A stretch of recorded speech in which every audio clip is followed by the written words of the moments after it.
Okay, so I think we are good to start. So uh, let's start with Ahmad Faraz Badar.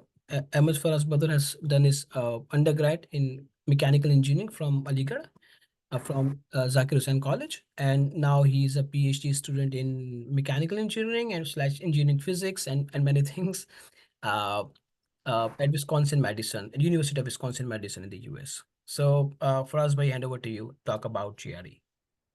Okay, thank you very much, Sachin bhai. Um, Assalamu alaikum and hello to everyone joining us today. Today I'll be going over how to prepare for the GRE. I hope everyone can see my slides. Yeah, we can. Thank you. All right, so we can get started. So preparing for the GRE is one of the components of your application for applying to graduate school. So before we begin, we'd like to know what is the GRE general test. So the GRE general test is a component of your application for graduate school that, and this is very important, it may or may not be required for applying to graduate programs in the USA and other countries. Its requirement is specific to different graduate programs. Now, before 2020, it was a lot more enforced that it was required in pretty much every program. But uh, after the pandemic, uh, different universities have relaxed that requirement. So some still require it, some don't. And so it's very important to research your graduate program to decide whether you need the GRE general test. Um, to go over the format of the test, it has three sections. So it has one analytical writing section. This includes one analyze and issue type essay. And in this essay, you are given some prompt, some type of issue, and you write an essay explaining your position. The quantitative reasoning section is a component which has two different sections actually, and it tests your basic, I would say, quantitative skills, math skills, logic skills. It includes things like arithmetic, algebra, geometry, statistics and data analysis. And it's basically something which is up to something which you've learned up to grade 10. So nothing beyond that. What they want to know is how well and how quick you are with your quantitative reasoning skills. Finally, there are two sections on verbal reasoning, and these include things like your reading comprehension and critical reasoning from your reading. It also includes questions which are the sentence completion type questions. So you'll be given a sentence and you have to fill in the blanks, or a sentence equivalence type question. You're given a sentence and you have to fill in the blank with two words. So these are specific details of these different components. But to give an overview, uh, you have these three sections in the GRE general test. It gives a general idea of how prepared you are for graduate school in very general terms. Basic things like quantitative reasoning, your writing, which are all very important. The quantitative and verbal reasoning sections are section level adaptive. So what that means is that if there are two sections, so the first section, if you answer all the questions really well, then the next section is going to be a bit harder. And if you don't do very good on the first one, then the next one's going to be a bit easier. And so this helps level the playing field, I guess, but something to just keep in mind. Now, the big question that we all have is whether I should take the GRE or not. And the answer lies in the selection of your graduate programs. So, as we said earlier, the GRE general test requirements in a graduate program's website are going to be listed as one of three options. So, either your graduate program is going to list it as required, or they're going to say that it's optional, or finally, they might say that it's not required. So this is something very important to look at because you can potentially save a lot of time and effort by seeing which programs you are actually requiring the GRE or not. So the first aspect to consider is your graduate program and the country you're applying to. So the GRE is mostly required in programs in the US, but there are other countries as well that require it. So these graduate programs have different requirements. And so each graduate program will have their own requirements page. And that is the page that you have to research before planning to take the GRE. And that's a good conversation to have with your mentor or with anyone else really about which programs you should be applying to and whether they require the GRE or not. Some other aspects to consider are that, GRE is something which can help balance your application. So if you feel that one component of your application, whether it's your letters of recommendation or your SOP or your grades or whatever it may be, maybe a good GRE score can help balance your overall application. Some people say that taking the GRE can be useful when applying to non-US countries because applicants to those countries might not be considering the GRE, so that could be one potential advantage. And one potential downside is, of course, that when preparing for the GRE, you are trying to balance a lot of different things. You are maybe in the final semester of your bachelor's program, so you have a lot of things to juggle. And so preparing for the GRE is something time consuming. It takes around, I would say, 2 months to prepare well for the GRE. So all of these are different aspects to consider and things to discuss with your mentors while preparing for the GRE. But from our end, the bottom line that I can say is that you should take the GRE if it is either required or whether it is optional from your graduate program. So if the website is saying that it's required and it's optional, it's a good idea to take the GRE if, and this is something important, if most of the programs of interest that you have are requiring this. So if you're planning to apply for maybe 5 or 6 programs and only one of them is requiring it, then it might not be a good idea. Maybe you might want to talk to your mentor about that. But this is like the bottom line when it comes to making the decision of should I take the GRE or not. Now, coming to actually preparing for the exam, so we've gone through the program requirements. We see that, okay, it's required. What do we do? So we look at the different sections and follow different strategies for preparing for these 3 different sections. Firstly is the analytical writing section. So in graduate school, writing is a very important component of your work. You are pretty much writing all the time, I'd say. So this section tests your writing ability. And the ability to write a good essay, it's something which you can learn by following some example templates. There are certain templates out there, and RegMat is a really good resource, which I would highly recommend you to look at, which has a great example template for the issue type essay, which the GRE asks for. And this goes for anything really. You should have a good structure or a good template in the back of your head when you're writing something, because that really helps organize your ideas and uh, write something that is well connected and cohesive.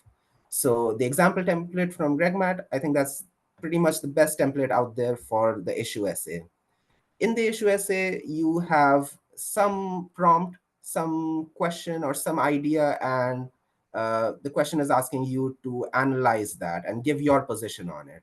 So you can commit to a position. You can uh, say you strongly agree with that position, or strongly disagree, or mostly agree or disagree. But the important point is to commit to a position. At the start in your intro, you say that I commit strongly to this position, and then the rest of your essay, all the different body paragraphs are supposed to help support that. So there's an official list of prompts on the ETS's website. ETS is the organization which administers the GRE. And so you can take a look at all the different prompts there are over there, and you can practice from there. That's pretty much the same prompt that you're going to get in the exam. One bit of advice maybe I can give is that you might want to practice typing a bit, because you do have a time crunch. Usually you should try to aim about writing 500 or 550 words, because people do seem to find a correlation with the amount of words you're able to write. Too few words might indicate that you're not able to join your ideas and say something about this issue. So practicing is very important when it comes to writing. Practice about 7 or 10 essays. I had done that while I was preparing for the GRE, and I found that was very helpful. It helped me, kind of increase my speed in writing and help me organize my ideas quickly so that I could, say what you have to say about an issue. Some strategies are, of course, follow a template. Try to start writing quickly. So you can start writing as soon as you've read the prompt, and then save some time at the end where you can, correct those, small mistakes that often tend to happen. practicing in time settings is also very important because there is a time uh, allocation for this writing task. Some tips, though, are to have a time division while you're actually practicing for the essay. So there are 30 minutes, and you can have some sort of time division, which I've shown here. So maybe 5 minutes for reading and writing that intro section, maybe 5 minutes for each of the different body paragraphs that you're going to write, maybe another few minutes for the conclusion, and then save some time at the end to actually go through your essay and correct any small mistakes that might have happened. So pay close attention to the wording and get essay feedback from other people as well. Those are some things that were really helpful for me. And you can always contact us about getting feedback from your essays. The next section is the quantitative reasoning section. So in this section, we are testing basic math and logic skills from around grade 10, right? So we are quite familiar with these things, but we might not be as quick, or we might not have them right, or we might not have practiced them, right? So that often happens a lot. And going through and preparing for this section, it's a good idea to review the different types of quantitative reasoning questions that they can ask, different ratio and proportion type questions, different questions on probability and statistics. So it's a good idea to review what the question types are. And then actually preparing for these tests, I would highly recommend that you prepare from the official source, from the organizers of the test. So ETS creates the test. They are constantly preparing and analyzing the questions which they have been putting out. So they are the most definitive source of getting questions for the GRE. And so they have two official guides over here. One is they actually have three, so we'll go through them. One of them is the GRE General Test Guide. This is a guide which contains everything, the quantitative section and the verbal reasoning section. So it's about the whole test. And then they have one guide that is specific to the quantitative reasoning section. So that's going to contain a lot of practice questions for this one particular section as well. So besides ETS's official resources, one other very good resource is the Manhattan 5-pound prep book. So this has a lot of great math questions, a lot of great resources. So that is one other resource that I would highly recommend you practice from. And finally, there's always that one really hard question in these exams, one or two. And so there are some specific advanced topics that I would say that you should look at the very end. So you don't want to focus on practicing on very niche things, but there are websites like GRE Prep Club and GMAT Club, and they have some of these advanced topics. So it's a good idea to have a look at them, not spend too much time, but be familiar that, okay, these are things that could be asked, but it's only going to be like one question. Strategies, of course, are to try to practice in time settings and try to use shortcuts for specific types of questions. You might be familiar with the problem, but there are often faster ways of doing it. And that's what preparation is all about. Uh, Getting familiar with those questions, but also realizing that, there's a faster way of doing it. And finally, try to use some examples while you're solving these questions. By examples, I mean like thinking of them in a maybe more physically intuitive way sometimes helps. So that's what I mean by that. Some other tips for this section are to try to follow a 30-second type rule. So what that means is, when you look at a question in the quantitative reasoning section, you might not immediately be able to get, how am I even supposed to solve this? So if you're not able to figure out what the strategy or what the method is within 30 seconds, then don't be afraid to skip the question. You can always come back to it later, but this helps you keep pace of your time, and it helps you follow your time division of questions. A time division is something which you create yourself, so it's something very specific to you. Previously I would say that, okay, spend 1 minute per question, but that's not necessarily true. So try to create your own time division, and how much time you want to spend for each question, how much time for review, and that would be really helpful while you're practicing for the quantitative reasoning section. In the verbal reasoning section, we are looking at your ability to read and understand different passages that they might give you, And these passages are usually of the graduate level of reading, so they might contain a few words which are maybe unfamiliar, but that's the point of verbal reasoning. Even if you're unfamiliar with a word, how you're able to understand what the meaning of the sentence is based on the context. The strategies for preparing for this verbal reasoning section is to, of course, look at the GRE official guide, which contains the whole test. But there's also one specific guide which they have from ETS, which is the GRE verbal reasoning guide. So, two highly recommended resources for the verbal reasoning. And previously, I'd mentioned the 5 pound Manhattan Prep book.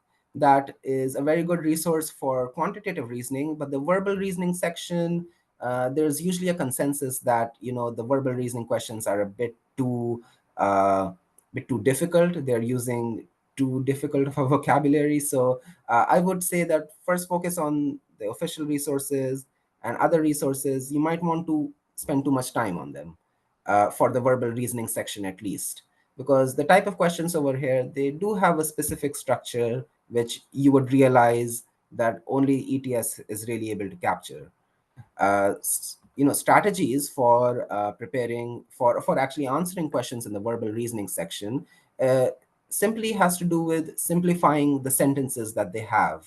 So everyone is trying to say something, and they're trying to use different words, and different complex words usually uh, tries to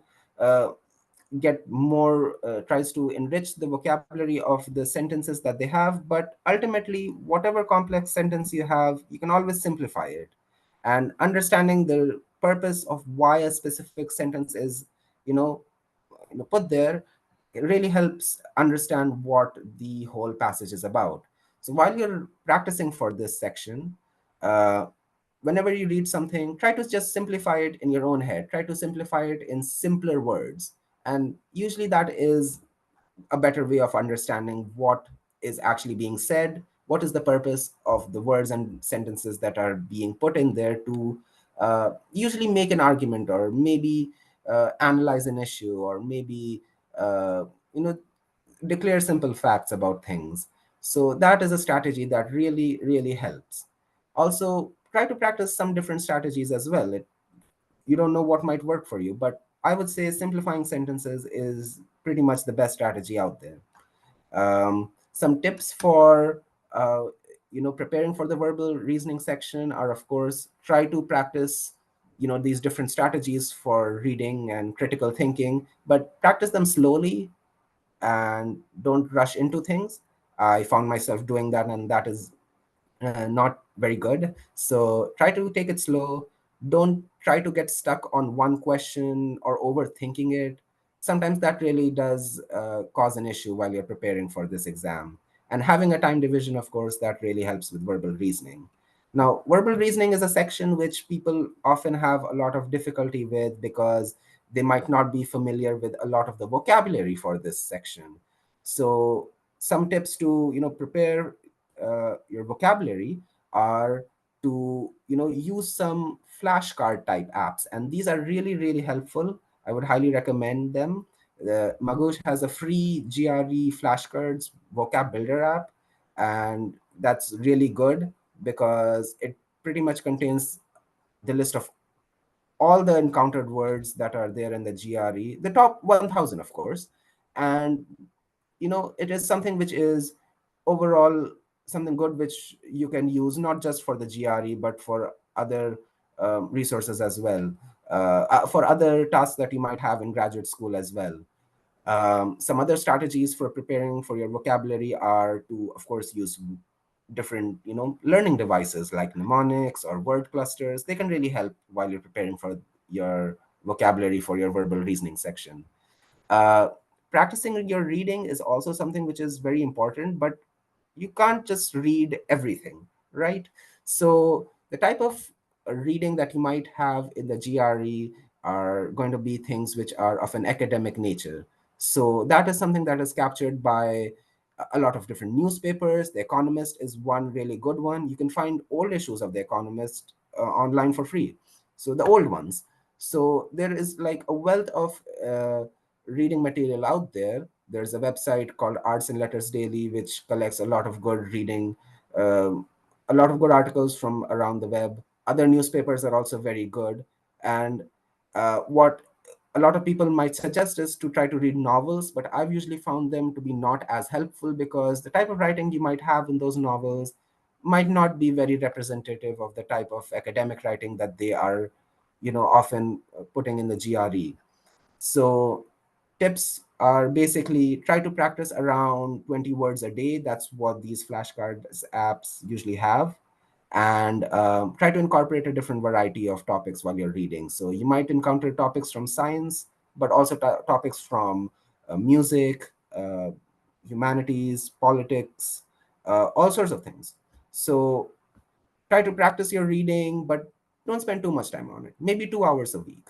But it's really helpful for you and helps you grow as a graduate student as well later on as too. So it's very helpful. And try to take short notes while reading. That usually does help keep things in mind while you're reading. uh, so one final thing about preparing for the GRE, and I've kept the most important thing for last, of course, is that the most important thing for the GRE is to take practice tests. You can practice these individual sections as much as you like, but practice tests are very, very, very important, and you should at least take 7 practice tests, I would say. There are a ton of free practice tests for the GRE, which you can find. The very first test that you usually take is a diagnostic test. So this is a random test which you can find online and just take that to see where you stand. And after that, once you've started preparing for the GRE and actually have looked at all of these resources, you can practice from these official resources that they have from ETS. So there's the ETS official guide, which has 2 practice tests. There is something called ETS Power Prep Online that has a lot of free practice tests, and you can also use random practice tests as well. Something which I did while I was preparing for the GRE was that we didn't have a lot of resources, so I would take different questions from different resources and put them together and make my own practice test. And that was a way in which I could have many different practice tests and have that exam condition practice that really helped me score well. And so try to keep some sort of log of how you're performing on these tests. Making your own tests and practicing in exam conditions is the way to go for preparing for the GRE. Finally, here's a list of some other resources for the GRE as well, which you can take a look at. The SSGSA website, of course, has a good section of different resources for the GRE. Our SSGSA YouTube channel also has previous webinars that we have done for the GRE. Previous webinars, we used to go in a lot more detail uh, with specific things, but uh, it's important that you can take a look at all the different resources we have, and you'll pretty much find the same things. But it's a good idea to maybe look at them. And finally, there are great preparation packages out there. GregMat, as I mentioned, is pretty much the best preparation package out there for the GRE right now. There are a lot of other companies as well, but uh, balancing all different aspects of them, this one's really good. So this I would highly recommend. And when it comes to reviewing your essays and getting feedback from other people, you can always contact us. We usually help with any type of essay reviews that you might have for the GRE or even other standardized exams. So we hope that could be something helpful for your preparation as well. So thank you very much for listening, and I hope to answer any questions you have later in this webinar. Thank you. Thank you for Rasbhai for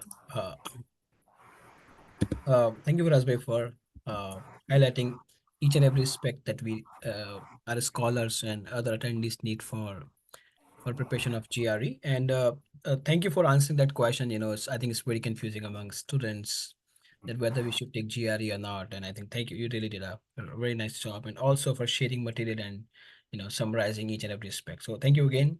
Thank you again for sharing. And just to mention that Faraz Bhai scored, I think 336 in the GRE during this time. So Yes.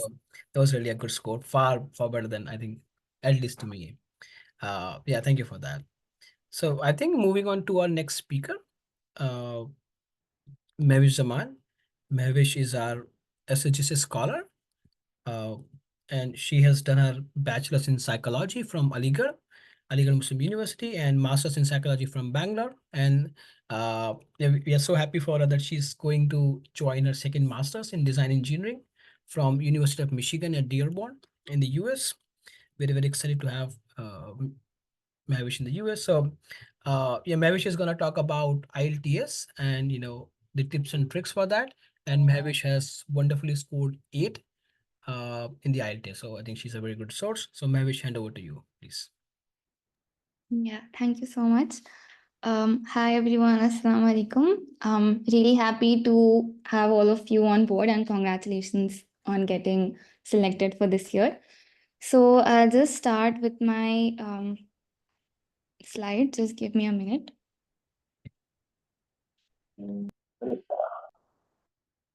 Yeah. And I again request everyone to please keep yourself mute. So, and then if you have any questions, we can take at the end. Or if you can, you can also like start putting your questions in the chat box, and then we will take all of them at the end.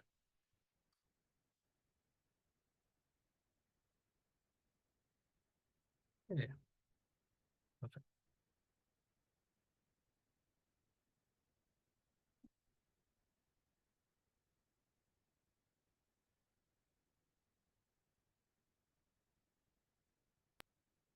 Yeah. Was my screen visible? Yeah, it was actually, but I think you have. Okay. Yeah, Yeah, yeah. I You think it Mahwish. is again. Yeah. I'll just again. Is it visible now? Perfect. Yeah. Thank you. Yeah. Yeah. Good to go. Mahwish. Yeah, so I'll just start with the IELTS. So I'll give a very brief introduction about what the IELTS is and what all tests you'll be having, the duration, and some things to look out for. And if you have any questions, we can address that in the end. So, yeah. So basically, these are the things I'll be addressing. So the first thing is, since we are all scholars, the IELTS exam that we'll be going for is the academic one. So once you start your registration for IELTS, don't get confused because there are two kinds of IELTS. One is the general test and one is the academic one. So we need to register for the academic one because that's what the university requirements are. And the test is available again in two formats. The first is written one, and then there's the computer based one. So depending on what you feel is the most comfortable to you, you can choose the test. I chose the computer based one because I feel that I am faster when it comes to typing than writing because my handwriting is also not very great. But if you feel like you can do better when you're writing it like with the paper and pen, then you can go for that. So the IELTS exam will basically be valid for 2 years and you get band scores. And it mainly has 4 sections, which is speaking, reading, listening, and writing. So I'll dive a little bit more deep in the next slides, but there is no negative marking, which you have to keep in mind. So even if you do give a wrong answer, negative marking will not be there, although you will not get any points for that. So now these are the band scores. The highest that you can score is a 9, and the lowest that you score is basically 1. So most of the universities that I have noticed require a band score from around 6.5 to 8, depending on where you're applying. If it's like a very top tier university, they might also ask for a 7 or a 7.5 on each band. So IELTS score has bands, which is basically the number that you get, like 7, 8, 9, and it's also in 5. Like there's like a 0.5 thing. So you can get 6 or a 6.5, a 7 or a 7.5, and you get that in each section. So in reading, writing, listening, and speaking, all of these sections will have a separate band, and then there's an overall IELTS band as well that is given once your IELTS test is over. So first comes the speaking test, and the speaking test usually happens one day before the other test. So once you schedule your IELTS examination, they are not going to tell you that the speaking test is going to happen one day before. You will just have to schedule one date, but you have to keep in mind that the speaking test will happen the day prior. They will send you an email later on once you have confirmed that your dates are selected and all of that. Then they'll send you a detailed email saying that your speaking test is scheduled for this date and you have to be present. So speaking test will happen one day, and then the next day you will have your other tests. So in the speaking test, it's basically 3 parts. The first part is just like a normal casual talk that you'll have with the person who is taking your test. So they'll ask you for your passport, your details. They might ask you what do you do, where do you stay, and things like that. A very brief introduction kind of a thing. And then they'll also ask you some things if they're interested in you. So like if some of the answers that you give are very intriguing to them, they might just ask you things out of curiosity. Then so it's basically like a general thing. So the second topic that you might get is basically a particular topic in which they will hand you over like a cue card kind of a thing, which will have a set of questions, and they'll give you a minute, and then they'll ask you that this is the cue card. You have a minute to prepare your answers, and then you have to speak on that topic. So basically, this cue card is your cue to start talking about, whatever they have asked you to, and you only get a minute. So you don't have to like panic if the topic is not something that you haven't prepared for. Although the most asked topic for students or the people who take academic IELTS is mostly their hometown, their festivals, the people they interact with, some hobbies they have or some activities they have done, things like that. So for me, I think they asked me if I was a team collaborator and if I worked in teams, and something about how I managed my work with teams and how I like doing it. So my main topic was team collaboration. So I had a minute to speak on that, and I put down my notes and then I started talking. So you basically have 2 minutes to talk whatever the topic is about, and after 2 minutes the interviewer is going to stop you. So you have to make sure that you're not ending it before 2 minutes, and you're not going overboard 2 minutes also. So it's very important that you practice exactly 2 minutes of speech. Maybe doing 1 minute and 45 seconds or 1 minute and 50 seconds is fine, but don't do just for like 45 seconds in total or 1 minute in total, because you have a lot of time and the interviewer might just feel like you are really not able to speak. The main things that they check while you're trying to speak is basically your fluency and coherence. Now, you don't have to be worried if the word is pronounced different in British accent or American accent, but since IELTS is mostly a British test, try to stick to the British accent. The second thing is your lexical resource. It's just a fancy word for the vocabulary that you can, generate. So instead of using very, simple words, don't, try to make it complicated. Like you can use simple words, but don't use like very, very simple words. Like don't add a very in front of your, sentences, and don't use words which are very casual. Make it formal, but also don't overcomplicate it. Don't try to impress the interviewer, because then the interviewer will backfire. They might just feel like you're trying to show off that very fancy words, and it might not work in your favor. The second thing is grammatical range and accuracy. That is of course very important. Your sentences need to be properly structured. That's why practice is very important. And then the pronunciation. So yeah. So in the speaking test, like I said, these are the words that we use in our everyday conversations. Like it was very bad, it was very good, oh that house was very big, or I'm feeling very happy. So instead of using these very regular terms, what we can use is instead of very bad, we could say something like my experience at that hotel was terrible. And instead of using very good, you could say something like, oh, it is excellent. And instead of saying very big, you could say huge. Instead of very happy, you could say thrilled, or you could say exalted. Anything is fine. Like, don't try to make it like a casual conversation with your friend, but then also don't overcomplicate it, thinking that, you have to impress the interviewer with your extra fancy vocabulary, because they just want to see how well you are able to speak in English, how are you structuring your sentences, and whether whatever you're saying is actually making sense or not. Yeah, so these are some of the words that you can use. I'll share the resources at the end of the presentation, but this is just to have a look. Okay, so this is the cue card which I was saying, the one on the left. So this is basically asking for a popular athlete. So you have to basically write your notes for a minute on this topic, and then you have to start speaking. So this is the part one, which I said was like a very general, introduction about yourself. The second is the cue card. And the third part is basically a discussion. So the third part is not really a test kind of a thing. It's basically whatever you have said in your 2 minutes of speech, the officer would like to know more about it. So, if they have any questions or if they just want to know a little bit more about what you have shared, they'll just ask you for extra, more questions. It's just to check how quickly you are able to formulate your thoughts and, how quickly you are able to answer them and how you're able to structure. So basically, the first is about your introduction. Second is about you giving a time to prepare and then you actually showing them that, you have prepared. And the third one is just trying to test you on the spot. It's like, impromptu. So you have to be careful not to, fumble. If you feel like, you're not able to get it, you can definitely ask the officer that, could you please give me, 5 seconds to, collect my thoughts or something like that. But if you're not ready, just let them know. Although you don't really have much time. So, you have to start talking as soon as they ask you, but you could ask for some 5 seconds or 10 seconds at max to collect your thoughts and then start talking.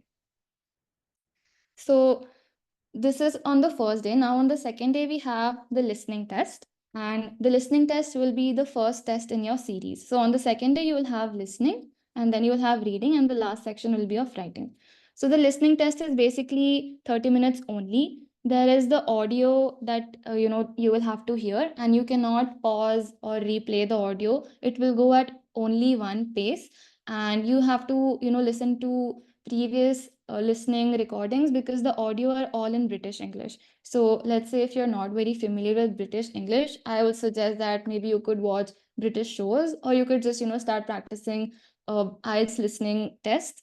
That will help you there. I think you have these things on ETS, and you also have free YouTube practices that you could listen to.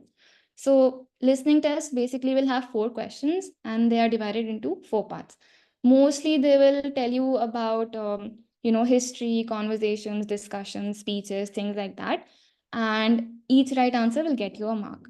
So these are the different types of listening tests that you will have. They can either be in the form of a map or a diagram, and you have to be careful because the audio will not repeat, and if you miss something, don't try to recall that, because the audio is going to keep running. And let's say if you miss something, you might think, okay, I'm going to write it, but if you keep recalling that, you might miss on the second part as well, and the audio is not going to repeat, so you might just not be able to catch hold of what the listening test told you next.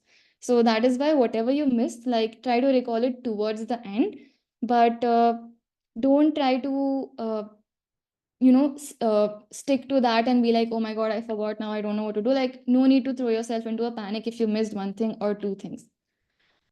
Also, uh, the other thing is, you also will have fill in the blanks, and you can also have matching. Now the thing is, the map diagram ones are the most tricky ones, because in that, the person who is narrating the audio is just going to tell you things like, there is an alley, and to the left of it there is something, then to the right of it you have something something, and they will not never be exact. Like, the words you can see here are A, B, C, D, and it's like art collection, children's book, and things like that. But what you will hear there is not going to be art collection, children's books. So they are just going to tell you like a gist of it. You have to do all the mental calculation and the preparation, and just like write it down. By calculation I mean there'll not be maths, but like you have to connect the dots, and then you have to write the correct thing. The second thing is fill in the blanks. These ones are the mostly the straightforward ones. Then there is matching. So in matching also, it's like a conversation. Usually it's a conversation between two people, and then as and when they are conversating, you will have to fill in the blanks. Then the second test that we have is reading. So this is basically of 60 minutes, and it also has 3 parts. Reading test is like the comprehension test that we used to get, and it's very similar to the comprehension test. It's just that some of the questions can be very tricky towards the end, and they also have the same set of true or false, multiple choice, and all of that. So there are no pass or fail scores again in the reading test. This is an example of a reading test. So basically, the simplest one is the fill in the blanks in the reading test, because that, you can definitely make out, you can read the passage and do it again. True or false is the second type. And the third type is basically, giving like headings or giving one word answers to whatever they're asking. This is usually the tricky one, because here you'll have to like summarize the paragraph properly, and then you'll have to see which word fits the best, and then you'll have to give that. And more than many times it's like more than one word seems very fitting, so you have to be careful about what the words are. So brushing up the vocabulary before giving the IELTS test is always a good thing.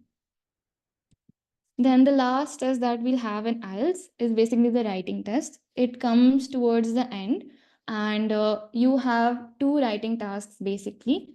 The first one is always descriptive. It is always about a graph or a pie chart, or a histogram, something that asks you to describe the situation. A picture will be given and you have to describe it.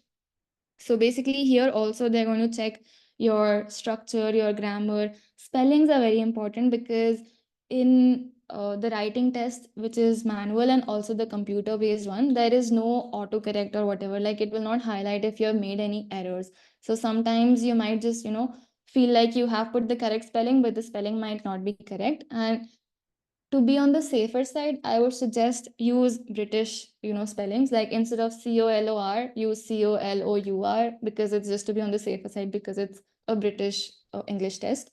And the second thing is it'll be an article or an essay type. So the first question will give you a picture. You have to write on it, and you only have to write like 150 words. Try to make it within 150 words, and try not to like exceed the 150 words.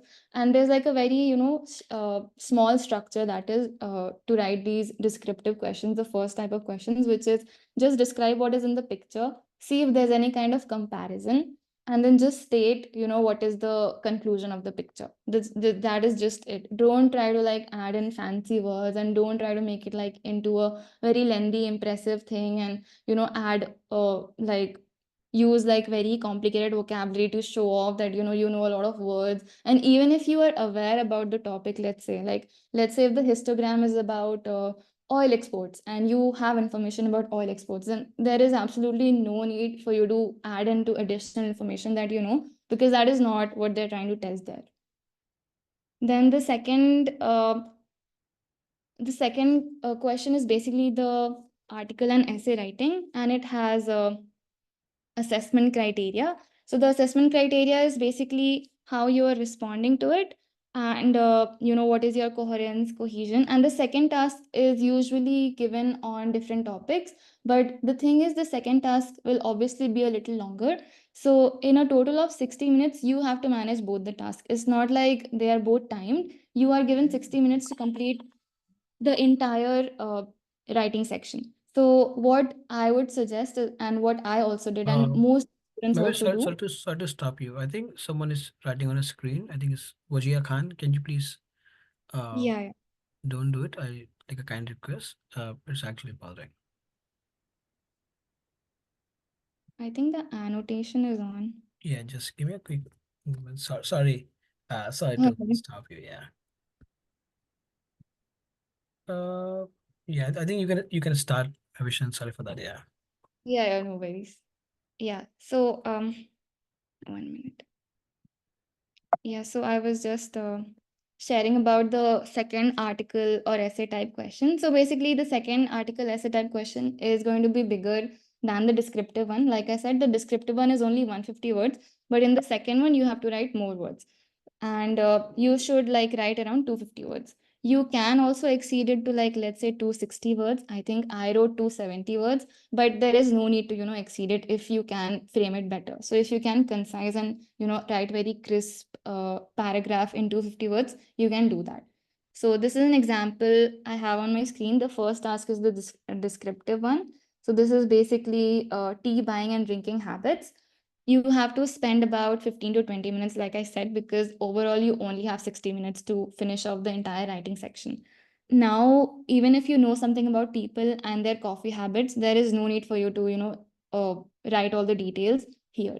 Just ensure that you're writing whatever is given in the picture. You are giving it a nice, introduction. You are putting out whatever comparison is there. And then in the conclusion, you are just writing out whatever conclusion you can see. Then the second task here is given about advantages of and disadvantages of young adults compared to old people. So basically, you will find that you will have a lot of questions which are like one way or the other, like a kind of debatable questions. Now the thing here is you cannot have a neutral stance. If there is something that is asking you that do you think people should do you think the government should do something for the homeless people? Is the government responsible for them? So to answer something like this, if you say that I feel people are also responsible and government is also responsible, that is not going to show a very good thing on your part, because you are not taking one stance. So in order to make your writing section very crisp, you have to stick to one stance, and you have to ensure that you are repeatedly showing that whatever statement you mentioned in the beginning holds true even till the end. So here, if you agree that the advantages of the situation outweigh, then you have to make sure that the whole paragraph, the whole essay that you're writing is definitely talking about the advantages. You can mention disadvantages also, but then your advantages need to outweigh. You can't really say that, oh, I think it's both, and I feel it goes both ways and things like that, because that will show that you are not very cohesive when you're trying to write things. So when it comes to like these debatable topics, or these do you feel or do you agree, you have to either agree or disagree and make your case very strong within 250 words. Now, this is an example of somebody who got a band 5. Yeah, so you can take some time and you can read it. So this is how somebody has written their descriptive answer, which is the question number 1. Now it is a band 5 because obviously we can see that the punctuations are very wrong, and then I feel like the sentence structure could have been very much better. So this is a band 5, which could, tell you how it will be and how you need to phrase for, like, if you're aiming for a band 7 or a band 8 or even a band 9.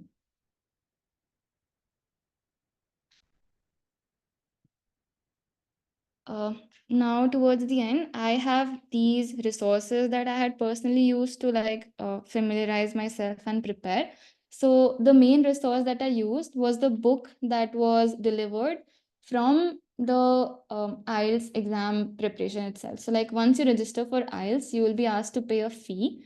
And then once you pay the fee, you will have to give your address, and the book along with the audio and along with the details of activating your plan comes right to your address. So you ensure that you're giving the correct address wherever you're staying, because once you register for IELTS on an address, you will receive the resources from them itself. And then there are all of these other resources that you can check out, which will definitely help. Other than that, if you have any questions or if you feel like you need help, then you can definitely join our Discord channel, and you can also reach out to us over mail anytime. That is it from my end. So thank you so much, everyone.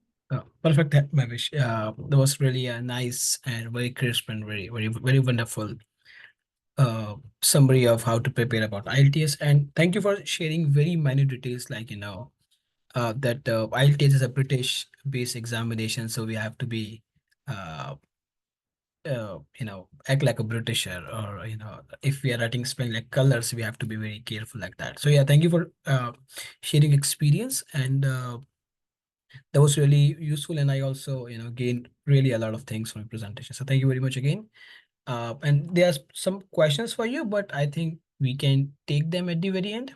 Now moving to our last speaker, uh, Dr. Ahmad Ozair. Uh, Ahmad Bhai has done his MBBS from, he's an AMU alumni.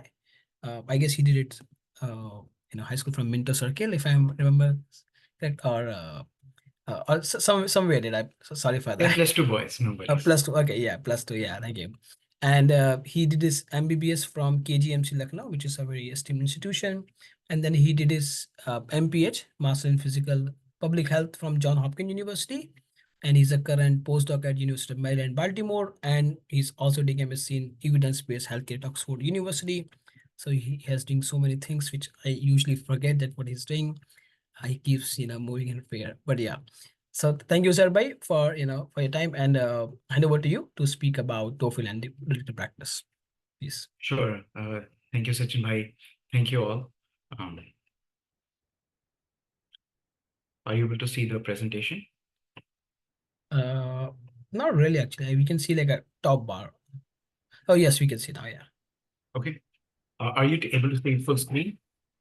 Say it again, sorry, please. Are you able to see it full screen? Yes, perfect. Yes, yeah. Actually, yes. Thank you. Okay. Okay, perfect. ठीक है.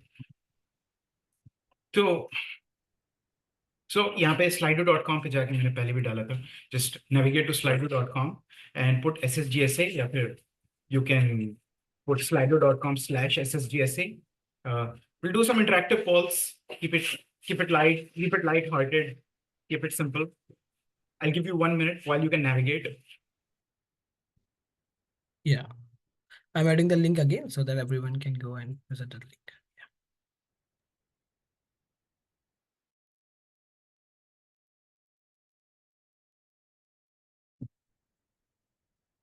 Great. I think people are able to join. Okay, sounds good. और उसको second device पे join कर लें so we can keep seeing the results as well.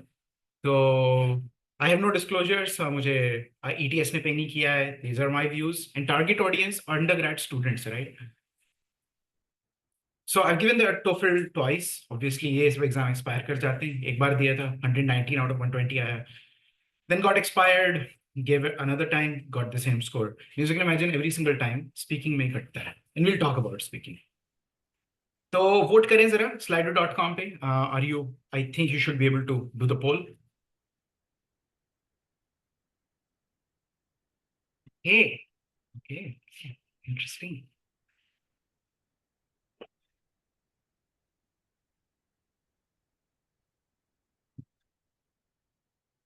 Interesting.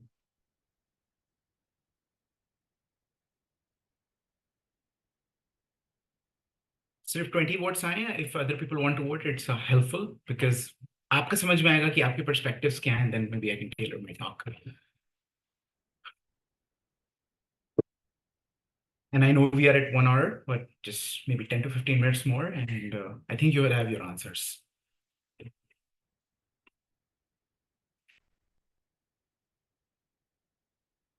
Okay, so we have a reasonable number, and it seems like 3/4 लोग believe करते हैं कि TOEFL एक harder exam है. Wow, okay, interesting. चलिए, देखिए, unfortunately, that's not actually what I believe. I prepared for IELTS, and then when I was about to register, I felt this exam is harder to prepare for to achieve a higher band score. TOEFL आपको एक actual score देता है out of 120, IELTS आपको एक band score देता है. And with TOEFL, the exam is something you can prepare for. There are things जो आप prepare off नहीं कर सकते. For example, generally जो certain types of reasoning होती है जो आप नहीं prepare कर सकते. But TOEFL एक ऐसे exam है आप उसके लिए easily prepare कर सकते हैं. The other एक बहुत बड़ा misconception है कि US में TOEFL accept होता है, UK में IELTS accept होता है. That's all. ये सब बहुत पुरानी बातें हैं. And I'm showing you एक रैंडम यूएस यूनिवर्सिटी उठाई है. Let's not go for Oxford Cambridge, वो सब तो करते ही हैं. Let's look at Manchester university. आज ही मैं सुबह देख रहा था. And look at the cut off. TOEFL IBT की कट ऑफ इज 80. IELTS का बैंड 6.5. जितनी मेरी अंडरस्टैंडिंग है, मोस्ट लोग के लिए 6.5 वो एफर्ट करके उनको IELTS का 6.5 बैंड मिलेगा. And they have to work really hard for IELTS 8 band. Meanwhile TOEFL IBT का 80 स्कोर करना बहुत ईजी है. It is really easy. Trust me, एक बार आपने स्कोर कर लिया, 2 hours का एग्जाम होता है. सो आई फील लाइक कि ये थोड़े से ये एग्जाम स्मैश नहीं है. श्योर, अगर आपने अभी तक IELTS के लिए प्रिपेयर किया है, please go ahead and everything. But IELTS ETS has not given me money to endorse TOEFL, at least so far. ठीक है. बट तो आई वुड एनकरेज कि रियली, मतलब I have very strong recommendation कि अगर आपने प्रिपेयर नहीं किया है, you should go for TOEFL. Widely accepted है यूरोप में, and we have a comprehensive SSGSA guide. Sachin bhai, so new TOEFL में just 2 hours का एग्जाम होता है. It's a very simple exam.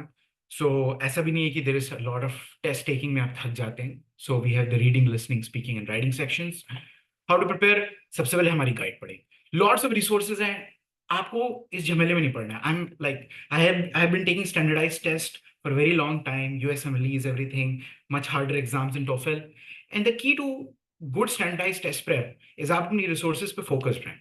आप 50 रिसोर्स नहीं देख सकते. आप उनसे पूछ रहे, अच्छा तुम क्या कर रहे हो, तुम क्या कर रहे हो, व्हाट्सएप पे फोरम देख रहे हैं, टेलीग्राम पे फोरम देख रहे हैं, डिस्कॉर्ड पे, हर जगह देख रहे हैं, कुछ ऐसा जादू मिल जाए. ये सब सिमिलर ही होती हैं. 3-4 अच्छी रिसोर्सेज पिक करिए, stick to them, just master them, and that's all you need. So then what do you think is the best way to prepare for TOEFL?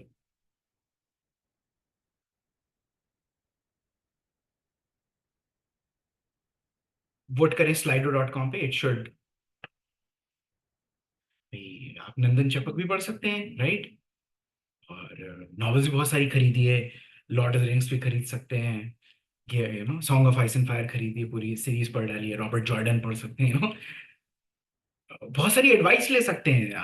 ये भी हो सकता है भाई, आप रेडिट पे जा सकते हैं और ऑब्सेसिवली फोरम को स्क्रॉल कर सकते हैं, obsessively WhatsApp group chats join कर सकते हैं. India TOEFL prep, India IELTS prep के ग्रुप्स हैं, 500 लोग एडेड हैं. टेलीग्राम पे वो ग्रुप्स हैं, 2000 लोग एडेड हैं, आप सर्च करेंगे और उस पर लोग पीडीएफ भेजते रहते हैं. तो क्या is that the right strategy? क्या आपको थिजोरस खोल के पढ़नी है? नहीं. You guys already know the answer, आपको सही बात पता है. तो जब आपको सही बात पता है तो आप वो करते क्यों नहीं? और यही सबसे बड़ा प्रॉब्लम है. आप most people who prepare for TOEFL avoid giving the TOEFL practice test until the last minute. जब आप सबको आंसर पता है और यही सही आंसर है कि टोफल प्रैक्टिस टेस्ट देना, तो आप टोफल प्रैक्टिस टेस्ट दीजिए.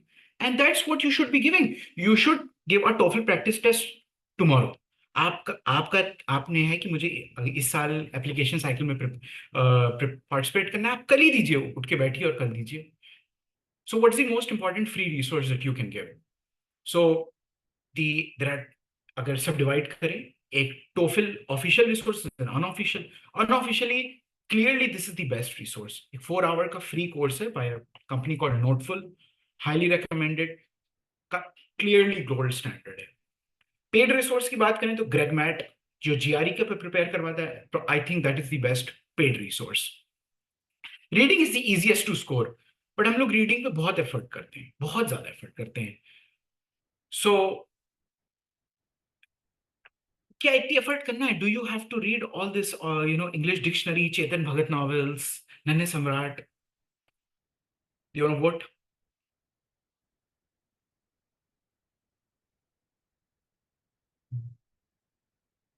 Wow, great job. Oxford English dictionary.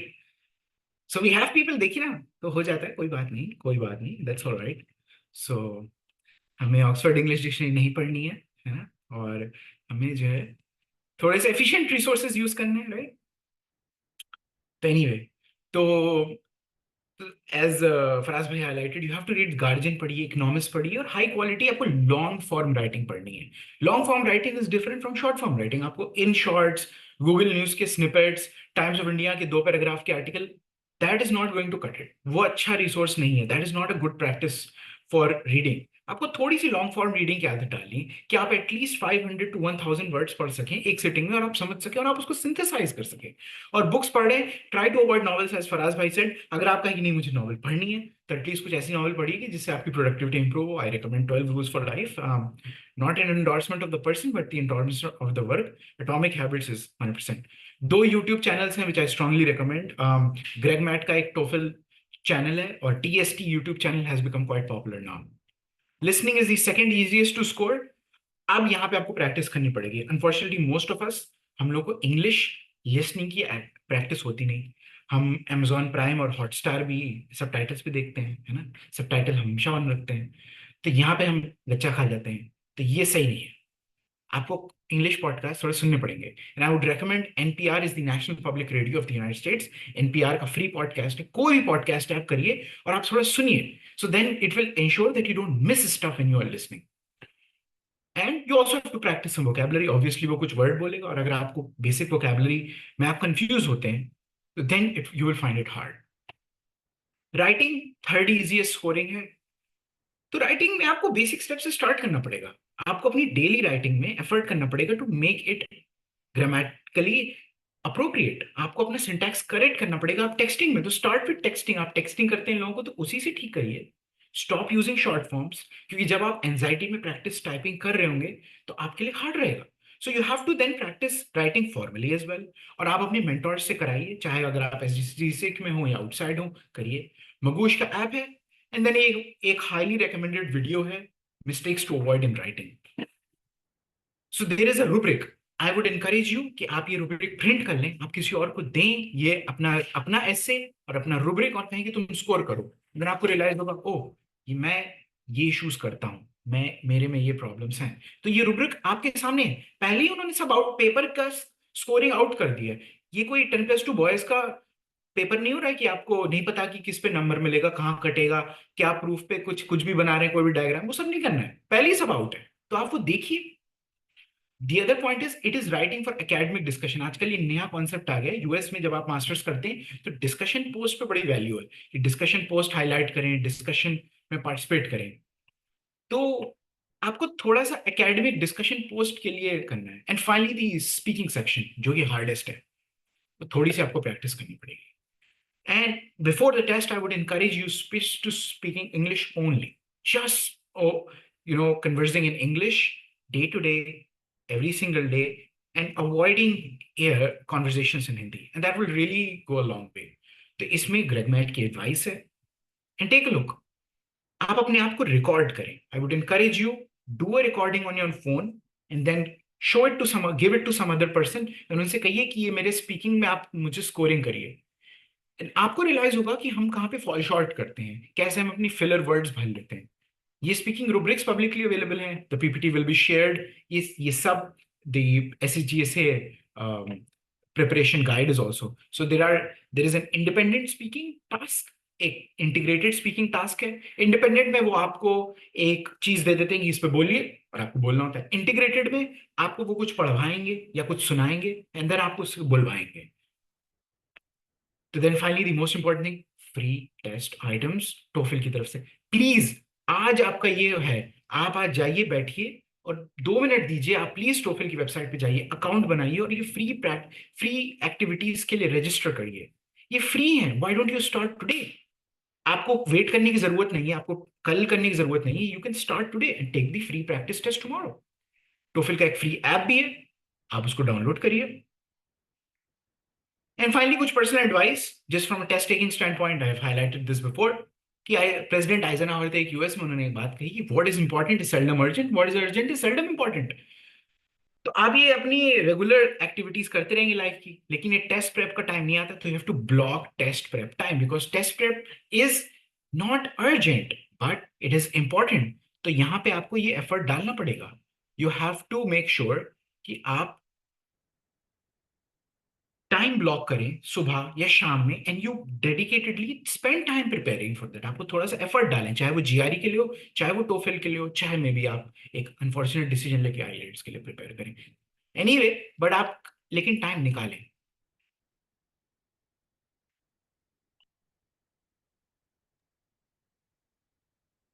एक फॉरगेटिंग कर्व है, फॉरगेटिंग कर्व को भी रिकॉग्नाइज करना है. Sorry, oh, I think somebody has put an annotation.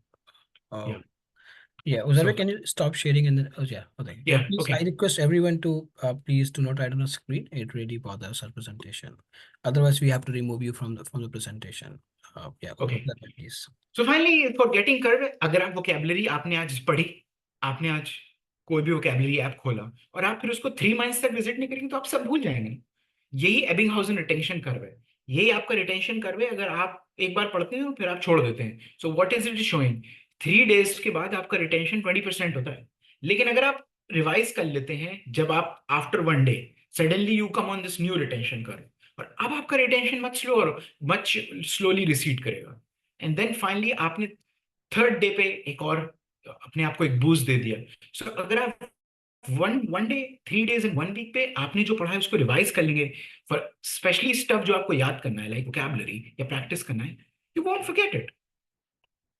कुछ टिप्स हैं officially from ETS website, just like instructions follow करें, घबराएं नहीं, बहुत ज्यादा टाइम एक क्वेश्चन पे मत बिताएं, जो कि फराज भाई ने ऑलरेडी हाईलाइट किया है. And finally you have to spend time being more consistent and productive. हमारी लाइफ में ना कुछ बिग बकेट्स होती हैं. बिग बकेट क्या है? हमारी स्लीप. बिग बकेट क्या है? Time management. बिग बकेट क्या है? फोन से दूर रहना. ये आपको फिक्स करनी पड़ेगी, चाहे आप टोफल के लिए प्रिपेयर करें, जीआरई के लिए प्रिपेयर करें, और आपको ये टाइम निकालना पड़ेगा। आपको अपना फोन दूर रखना पड़ेगा। Even today I struggle with the phone. ऐसा नहीं है कि किसी के लिए इजी हो जाता है। मैं best possible most highly accomplish people से आप हॉपकिंस में मिला, सब स्ट्रगल करते हैं। सबके लिए फोन एक एनिमी है। तो फोन को दूर रखिए, शॉर्ट फॉर्म कंटेंट को दूर करिए अपनी लाइफ से, चेंज करिए अपनी न्यूज सोर्सेस को। And maybe if you really really want to have a textbook कि मुझे अपनी इंग्लिश सच में बहुत इंप्रूव करनी है, तो एक बुक है Michael Swan on practical English usage, इसको आप खरीद लें। So this my rule of life की consistency is above everything else. आपको डेली वर्क करना है। And people over estimate what they can do in a day and under estimate what they can do in a year और maybe even 3 months. And thank you so much. Thank you, Zarbhai, for uh, such a very interactive presentation about TOEFL. I always enjoyed it, and yeah, thank you for emphasizing on like picking up some specific material and then prepare for that rather than just looking in different groups like Telegrams or YouTubes or this and that. Just pick some and just prepare that. So thank you for saying that, and thank you all of the three presenters who really did a wonderful job. I always learn a lot. So I think it's a good time to start with the question answer. So if you have any questions and you want to ask, you can either write in the chat box, or if you want to speak up, please put your name. And then once I call you, you can start asking your question. So I think I can start asking questions from the chat, and then I'll be calling a speaker's name, and then they can take questions one by one. Okay. So I think first question is from Rahman, and I think it's from Mahwish.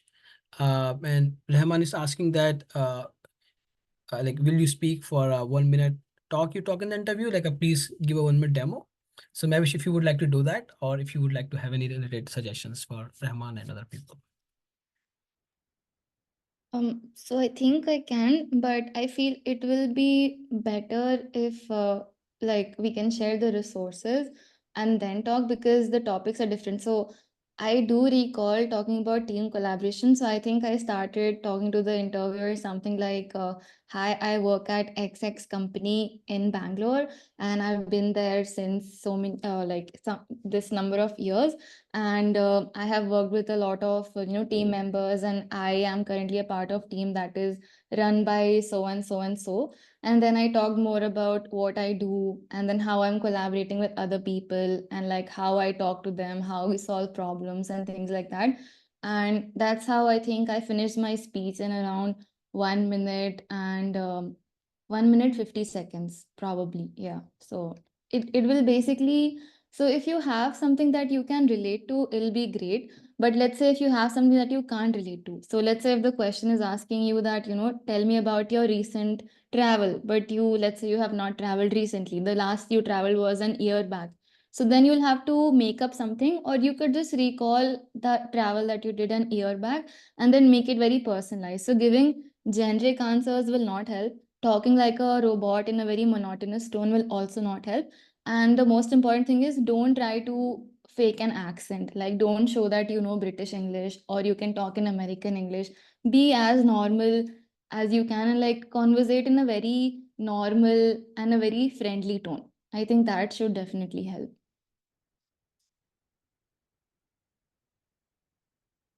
Thank you, Mavish. I think there's another question for you, which Uzair Bhai has already answered, but if you want to add on that, and the question is, what to choose, pen paper or computer-based exam? Yeah, so I think Ozair's answer is perfect. It makes sense. So if you are in the habit of, writing with pen and paper, then go for that because you will be more confident. But if you're more confident with the computer-based one, then you can go for the computer-based one. You don't have to worry about any technical glitches or things like that. It does not happen. And even if you feel like your system is acting up or it's very slow, you can immediately inform somebody who is like invigilating, because people are going to be patrolling there every now and then. And I think there's one last question for you, that I think, does handwriting also matters if we choose pen and paper exam? So I feel handwriting does matter, but it does not give you any extra point, and it does not, cause you to get a negative point as well. It's just that as long as your handwriting is legible and understandable to the examiner, it should be fine. Like, you don't have to, if your handwriting you feel can be improved, then definitely, improve your handwriting and then write. But it's not like if you find your handwriting to be very unorganized and you feel like it's not good enough, that will lead you to any deduction of marks. Yeah. And I think IELTS is more popular now. So there are more questions for you, only. There is one more. And Sana Fatima is asking that I need to have an accent for the IELTS speaking test? No, you don't need to have an accent before speaking. Your normal English accent is fine. The more you practice in your normal English accent, the better it is, because don't try to impress the examiner. That will not sit well. Thank you, Mahwish. And I think Ozair bhai has shared very wonderful, like lovely resources in the chat box too. Other people can also access. Like that includes ETS official guidebook and name of the book he suggests for practice English usages. Then I think Kulsum has a question for Faraz, and the question is, how much time do we really need to give our GRE preparation, considering the fact that we are in final year? The answer to this question is 2 months, I would say, because 2 months is how long I spent preparing for the GRE, and I found that it was a really good time scale. There's, of course, as Ozair mentioned, there's this forgetting curve, so you don't want to spend too long preparing for the GRE. If you're in your final year, then I would suggest maybe preparing for 2 months, maybe August and September, and take your GRE at the end of that.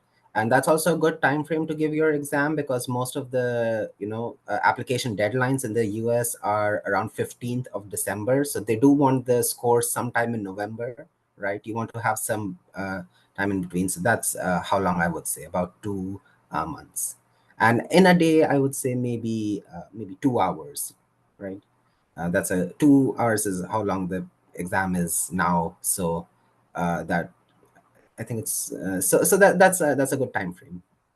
Yeah, thank you, Faraz bhai. I think there is one more question for Mahwish, and Suzanne is asking that what things we should consider before register and choosing the center for IELTS exam.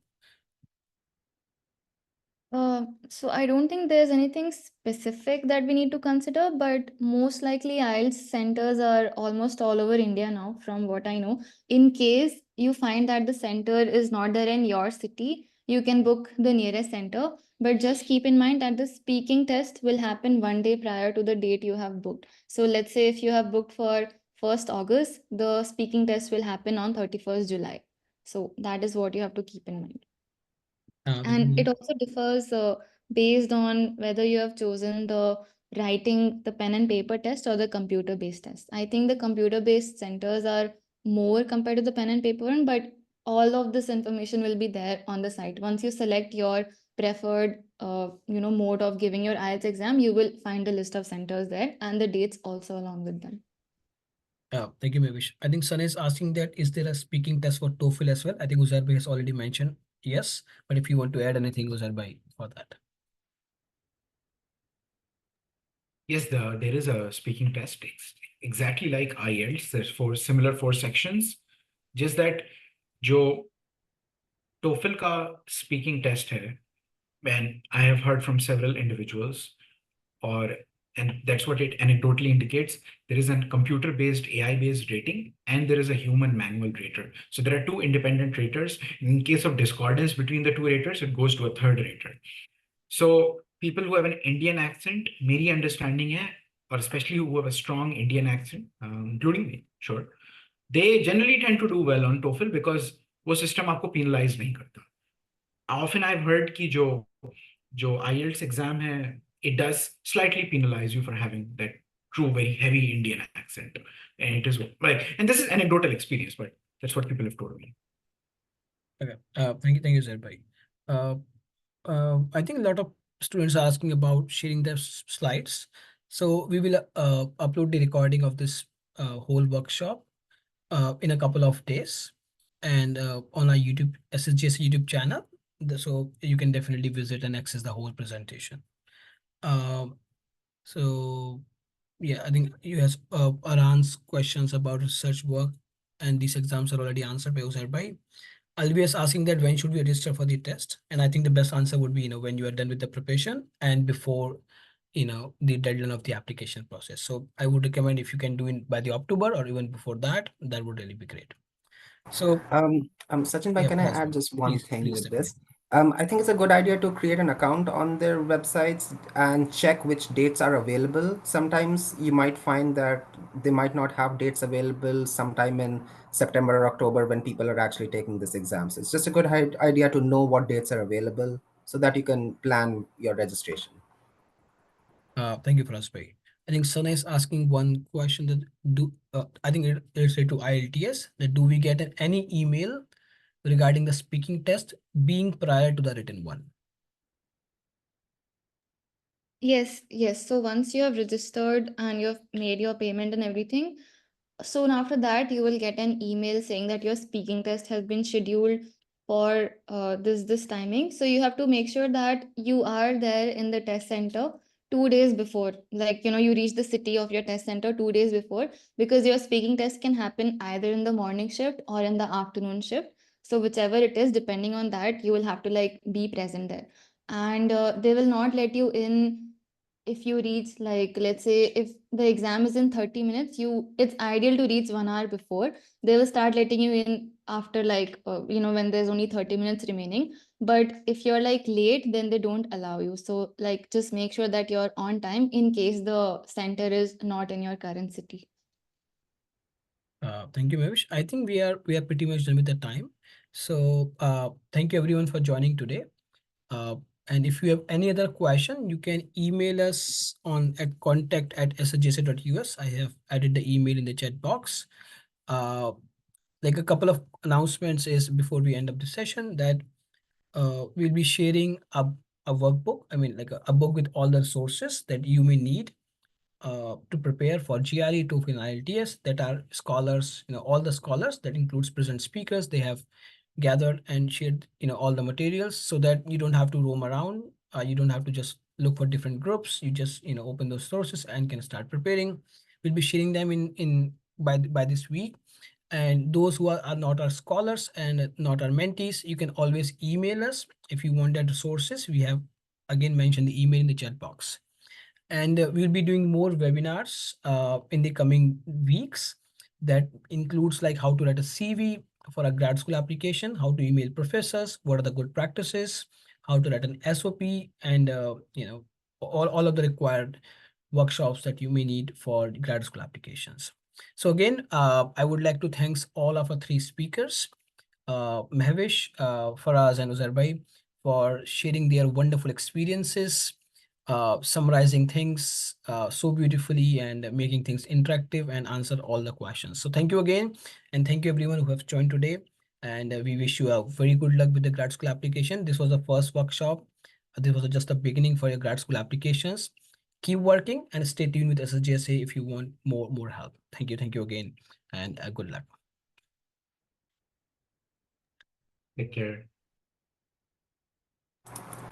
Thank you, everyone. Thank you. Thank you and all the best.